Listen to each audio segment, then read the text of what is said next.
just tell me a little bit about yourself. Okay, I am a musician, producer. I work in about 4 or 5 different bands, ranging from folk to neo-soul, pop rock, and I'm also, I was teaching music before I came here in a college, doing performance and recording, and at the moment I'm doing audio lecturing at a media course here in Barnet, Southgate College. Well, I'm a teacher, secondary school, and I'm open. I am very much supportive. I'm very supportive of the school environment and sixth form, as well as college apprenticeships, anything, because I do believe it is what is best for the individual. There's a reason behind this. I'm going to come to it. You are very college-based. Seems most of your professional education career has been college. Massively. Why college as opposed to secondary school? There's a few factors. I did the petals. I haven't done DETLs or PGCE yet. I haven't gone and done further training to be able to work in secondary schools. I enjoy FE because it's more unhinged as far as the creative process. The ability to be able to apply those skills that you've learned in secondary school to real world scenarios is more applicable at a college level. I'm not saying that it can't be done in secondary schools, so that's not a thing. I just think it's harder to safeguard against their learning, and the environments are more, let's say, realistic. There's more realism with the environments that the students are working on, especially on the UAL course here and the media course. The clientele conversations they're having, the problems that they're having to analyse, and the ability to be able to inform and develop their own skill sets, for me, is based around trial and error, which is something that I feel is something that isn't supported in secondary school as much as it should be. In my experience, this was a while ago, 20 years. So I don't feel like I had any time to do any trial and error. The only time I ever felt that was in music, actually. Okay. That, and potentially like sport. But I just didn't see that I could access that kind of, that way where you can try and do something, you get it wrong, and it's okay to get it wrong, and you can try it again, and you can improve on it. The students do that here every day. So the skill sets are growing that much quicker because of the environment, the format that we've set up for them. Do you find that's really hard to do in secondary school? Try and create that area of trial and error? Is it a hard thing to do? Definitely. We don't have the time. No, you don't have the time. You don't have the time. This is what I want to talk to you about in terms of, we have a specification to be finished in a particular time. And you have to get your skills up to get that good grade within that format. Absolutely, yeah. Do you not have that in college? Because isn't it dangerous not to have a time frame? Yeah, but encourage a higher dropout rate? Because I think college, at least some colleges, have the stigma of, okay, you know, you're not going to have that guidance that you have at secondary school. In my experience, on the course that we were on, the dropout rate for college, I think, is probably going to be a lot more, but not that much more, based around some of the work that they do, because obviously there's a choice when it comes to them specialising in an area, for instance, audio or animation. Okay. If something wasn't quite right, whether it was like a class dynamic that was putting them off, okay, then they'll go. It's not necessarily to do with the course itself or how it's run, but maybe how it's managed. I think if anything, it gives them a sense of controlling their own expectations, setting those expectations, and being okay if that is something that they don't achieve. Especially over the 2-year course that we run here, they can make those mistakes in that first year. And what's the name of the course again? It's UAL, Creative Media Diploma. Okay. The course is defined by the second year FMP. So they can make all these mistakes in their first year and yet come out with a decent grade to kind of progress onto university.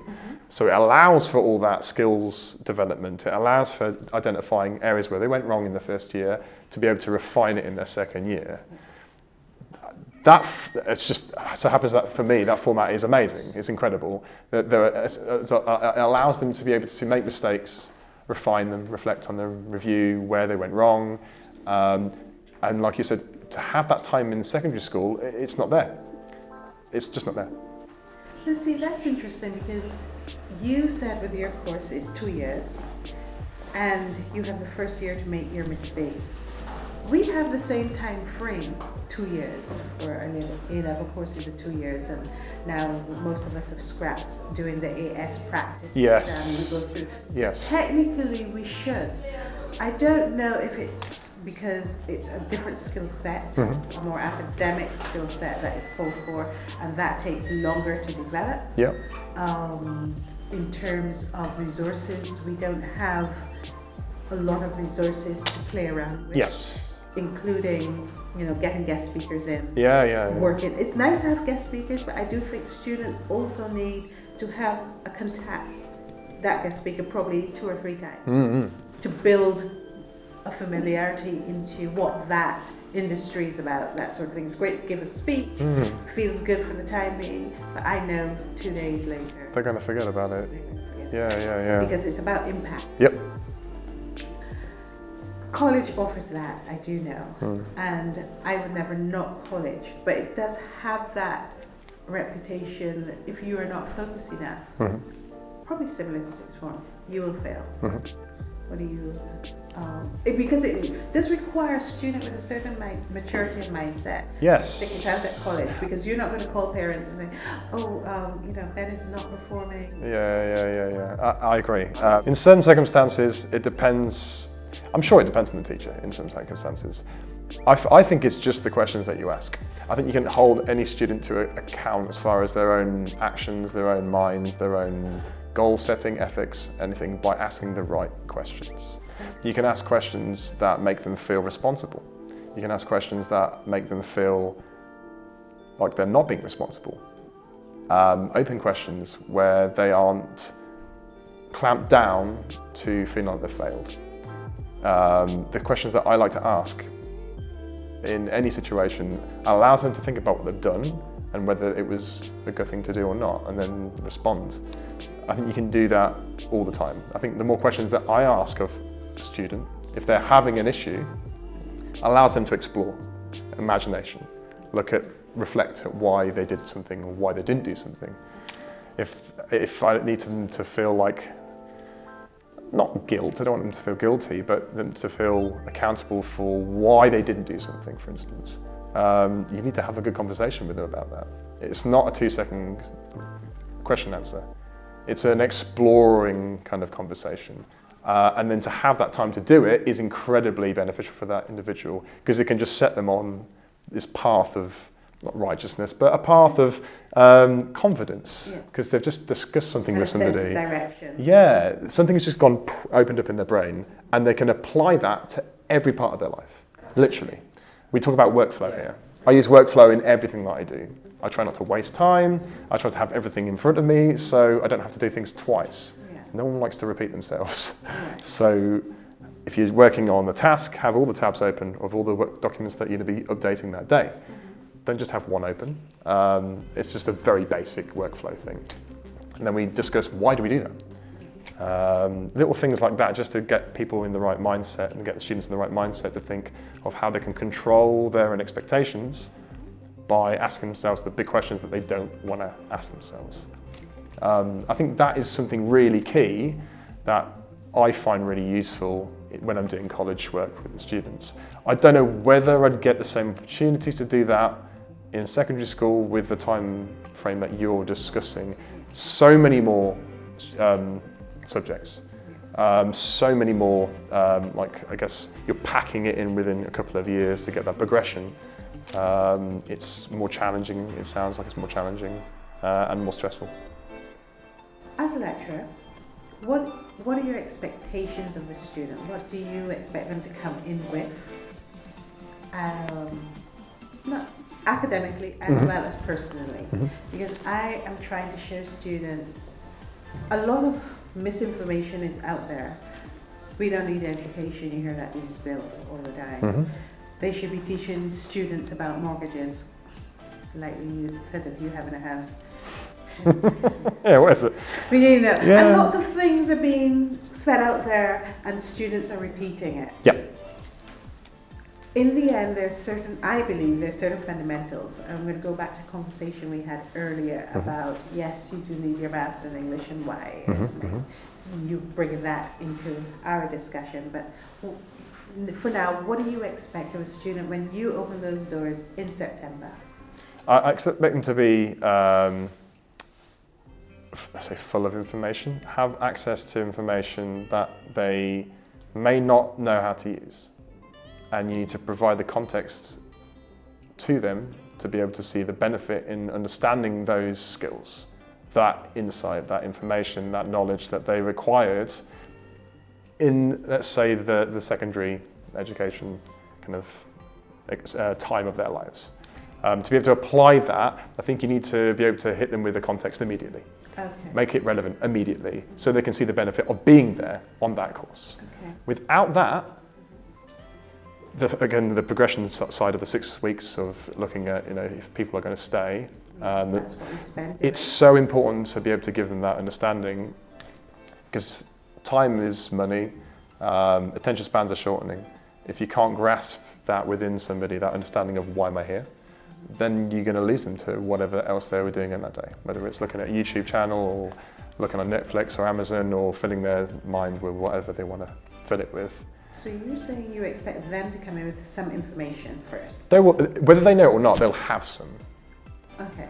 But that's the questioning part. That's when the questions come in. You have to find out and ask all the questions so they go, oh, I do know that. Okay. And then make them curious about how that got in their brain. And then apply it to something that they are passionate about, something that they're exploring. There's always an angle. There's always, for me, there's always an angle. You just got to ask the right question.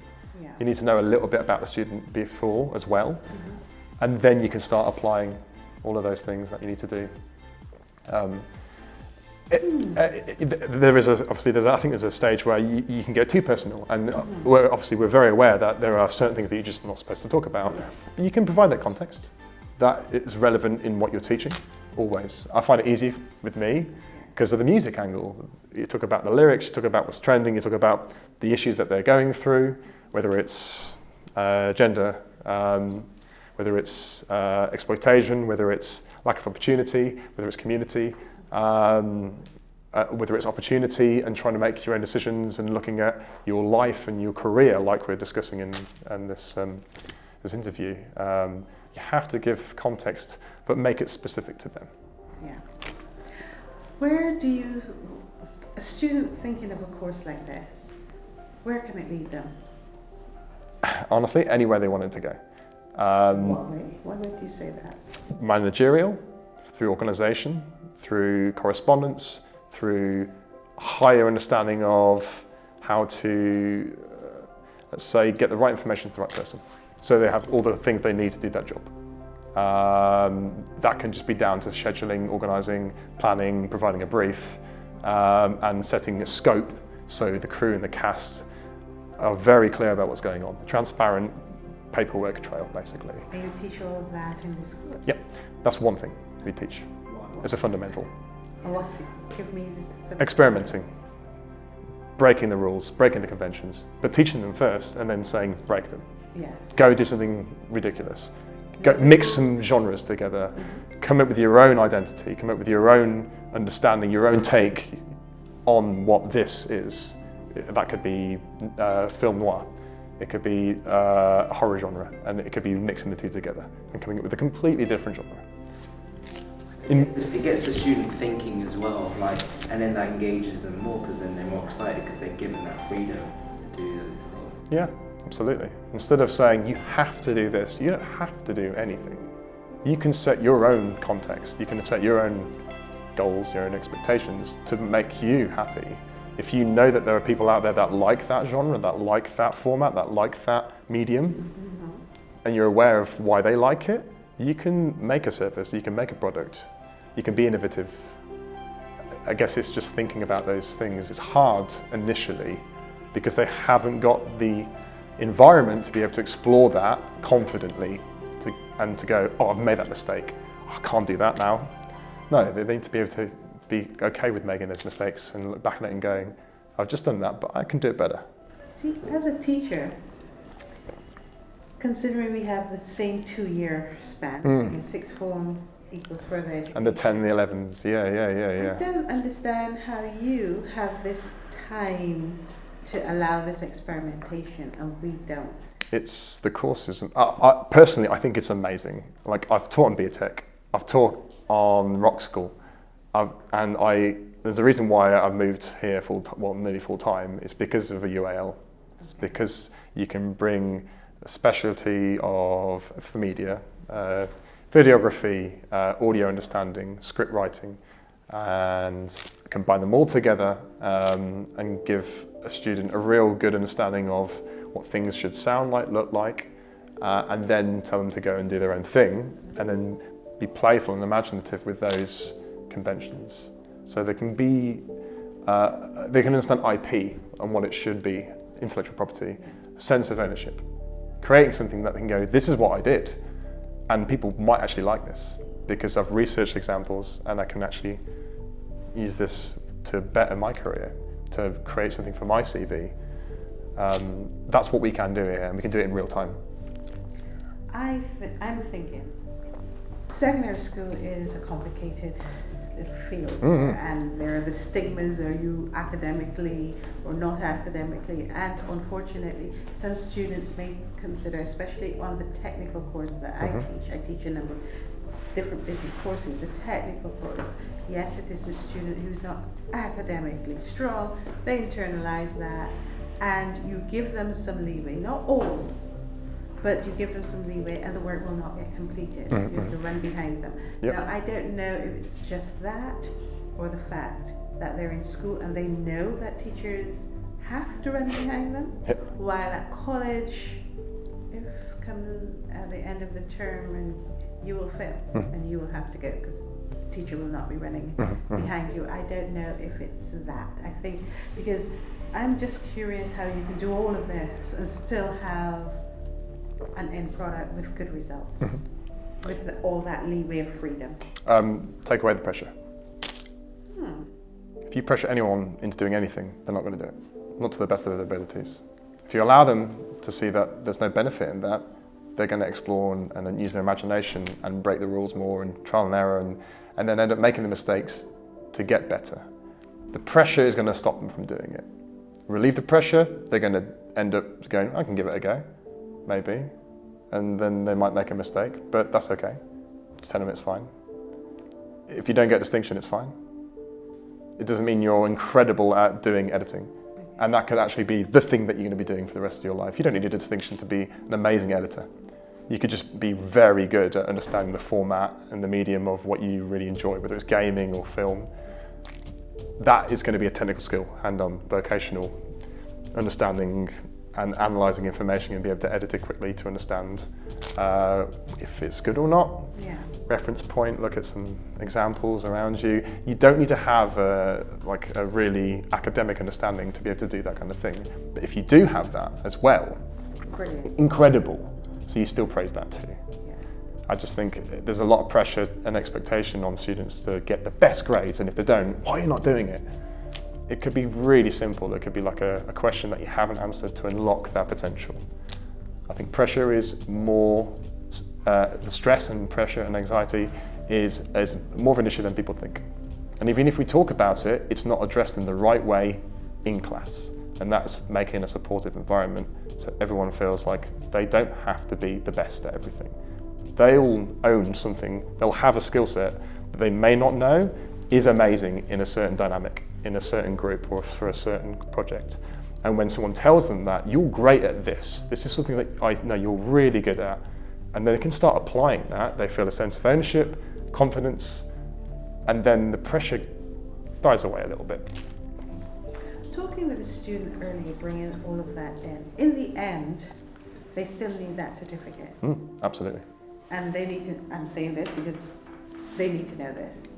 whatever it is that they do, they need to show that certificate, Yep. don't they? Yep. So you can have all that freedom, but that certificate is saying whether or not you have those skills to prove to the industry that you can do it. Yeah, to get in the door.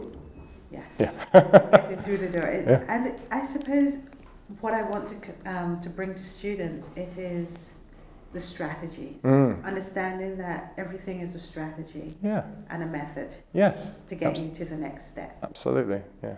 Is there anything else you wish to add? Other than discussing workflow, not really, because that is a strategy.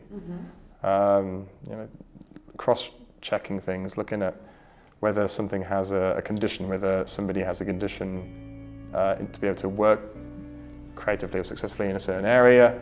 You're not going to know those things unless you ask the right questions. Right. Ask more questions. I don't mind if students ask me a million questions. If one student asks me the same question as another student did, I'm going to give a different response depending on their knowledge, depending on how deep we can go with the conversation. I think just talking actually is more important, and it's a two-way street. I find that more beneficial for me. I educate myself by talking to my students. They teach me so much about what they see and how they see it. I then can change my teaching methods and how I talk to them, and it makes life very easy for me. Okay. Really, really easy for me. So in wrapping it up, we can say, one, understand that life is about strategy and strategies, figuring out what is for you, liaising a lot with your lecturers and teachers, and sitting down thinking, coming and asking the questions. Sometimes students, they don't come and ask the questions, or they don't have the emotional intelligence to decipher when it's a good time. Sometimes they ask you when you are in a rush. In a rush. Cannot physically do it. Yeah. But coming back after and presenting themselves in a particular way, would you agree? Because I want to get that out, because I just think 2020 onwards, things are going to be a lot more rushed. Yep. There's going to be a little bit more chaos. We've left Brexit, we don't know, we now have coronavirus. We have so many things going on, yet life still goes on. Yep, it does. And they just have to be able to find that path. And it is important that they do. Yeah, and they need to be informed, but they need to be informed and feel like they can be informed in an environment that they can do it and feel comfortable and safe in doing it. Asking the right questions, responding to questions, and not being scared about getting it wrong. If you can take that stress and the pressure away, anyone will be able to excel. It might take somebody longer, but that's fine. They might do it better because it takes them longer. It's not a race, I don't feel. I think sometimes they just want to rush and grow up quickly. I'm learning more now than I ever did. And you will continue. And I will continue to do so. And that's what, for me, that's what I find fun about life every day. I learn something, I love it. It's great. And they can see my face when I say that, and I think they believe me. I hope they do. They can really let you have that. They couldn't have said it any better. No worries. Thank you. Oh, just meet you. Thank you.